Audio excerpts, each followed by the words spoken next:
Harry Enton here has some updated numbers on just how far Elon Musk's popularity has dropped ever since he became the head of DOGE, the Department of Government Efficiency, which is a newly minted government office meant to attempt to save money and cut fraud and wasteful spending.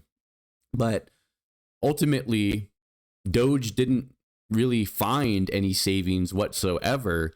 And instead, what you had was an American people that were looking at Elon Musk's involvement in the White House and really, really didn't like it. And what that's led to now is Musk essentially being ousted from Trump's inner circle of influence, but it's not exactly what you might think it is, because Musk still has done a lot of damage to our country, and he still ultimately got his way for a lot of different reasons that I'll point out here. But before we do that, please be sure to like the video, subscribe to the channel. It helps out with the algorithm a lot. Now let's look at Harry Enton breaking down the fall of Musk's popularity here. What is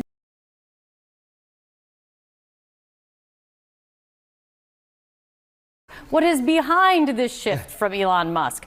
What is behind it? Yeah. How unpopular is he? How low can you go? Oh my. Okay, take a look here. Elon Musk's net favorability rating. Look at this shift. Back in 2017, before he really started this politics thing, he was at plus 24 points. Look at where he is now. Whoa, he fell through the floor. Minus 19 points. Among Democrats, the fall was even more dramatic. We're talking about going from plus 35 points on net favorability rating. That is quite a popular guy among Democrats. To get this now down to minus 91 points. You can't really go lower than that. I guess you could go down to minus 100 points, but he became political kryptonite. He was greatly disliked by the American public and greatly, greatly, greatly disliked by Democrats. And obviously we saw that in Wisconsin when, of course, he spent all that money and then the liberal won that Supreme Court race. Yes. How has that plummet of popularity impacted the brand? Yeah, exactly right. So this is Elon Musk individually. How about Tesla? Okay, let's take a look. The net favorability rating. Look, General Motors, we're going to compare General Motors and Tesla. General Motors, quite well liked by the American people, plus 23 points on net favorability rating. But look at Tesla, minus 20 points. So this idea that Tesla could somehow separate itself out from Elon Musk, the American people saw it the exact same way. And of course, Tesla is a business. They're in the business of selling cars. Awfully difficult to sell cars when you have a minus 20-point net favorability rating driven by Elon Musk's net favorability rating right around the same mark. And it's not a big surprise that Tesla sales had fallen in the past, at least in the first quarter, compared to where they were a year ago. It turns out that Elon Musk's political kryptonite was also becoming kryptonite for selling cars. So, well, and one person maybe that matters to Elon Musk, maybe, well, other than his investors, would be Donald Trump. How has Trump's view of him shifted? Yeah, so, we're talking about Tesla here, but of course he's leaving the political game. Okay, Trump loved talking about Elon Musk at the beginning of his administration. Trump posts about Musk on Truth Social. Look at this, from January 20th to April 4th, he posted about 40 times. Look, from April 5th onward, 0, 0, 0, 0, 0. Donald Trump knows brands very well. He knows political brands, and he knew that Elon Musk's political brands time had run out, and therefore Elon Musk taking a step back from politics. It also might be a favor to Elon Musk. Yeah. So that's crazy. I mean, crazy, crazy, crazy. I am someone that I liked Elon Musk because of his, I'm a space guy, right? I like space exploration, NASA, all that stuff.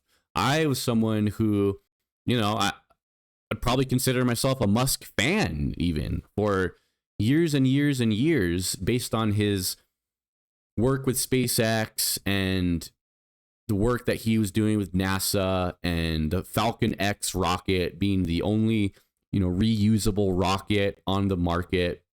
It's cool stuff, right?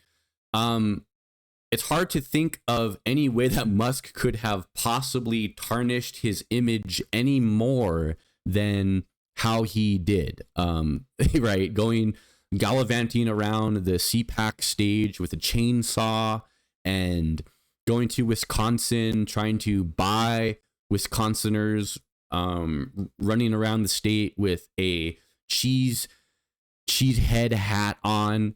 It's insulting to voters. It's absolutely insulting, right? Voters don't like being talked down to. Voters don't like being made out to be dumb or like they can be bought. And Elon Musk, you know, in his arrogance and his selfishness, short-sightedness, is completely unable to see how an everyday person out there that's just trying to make ends meet would react to the richest man in the whole world running around their state trying to buy their votes, right? It's just not a good look whatsoever. And it's something that even Trump and MAGA have failed to be able to spin. And this is what's led to Trump essentially not publicly speaking about Musk anymore. But here's the thing, right? Let's not pretend like, oh, yippee, this is some victory, right? Like, oh, we slain one of the wicked witches of the West, you know, or something. No, right? Musk got what he wanted. Musk got access to huge swaths of Americans' data that we're not even sure exactly how much he got or where it's being stored. But we know that tons and tons of people working for Doge had tons of access to Americans' data, and what they're doing with that data now or in the future, who knows, right? But they got access to it, and Musk got access to Donald Trump and continues to have access to Donald Trump through his massive $250 million that he donated to Trump's campaign in 2024. And, you know, I don't think that Trump not posting about Musk anymore necessarily means that Musk is now just in the shadows, right? It's just that the GOP has realized that sending Musk to these different states and having him be at the forefront of the MAGA image is not doing them any favors. And so that's why he's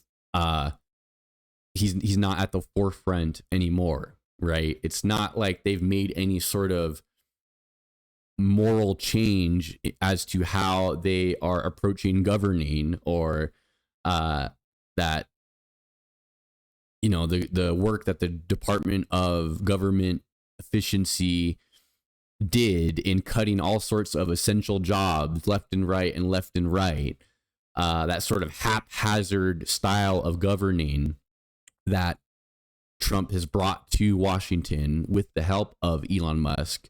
It's not like they've just abandoned that ideology altogether, right? It's just they can't have it be in the face of Americans so much because of those numbers that Harry Enton was pointing out there.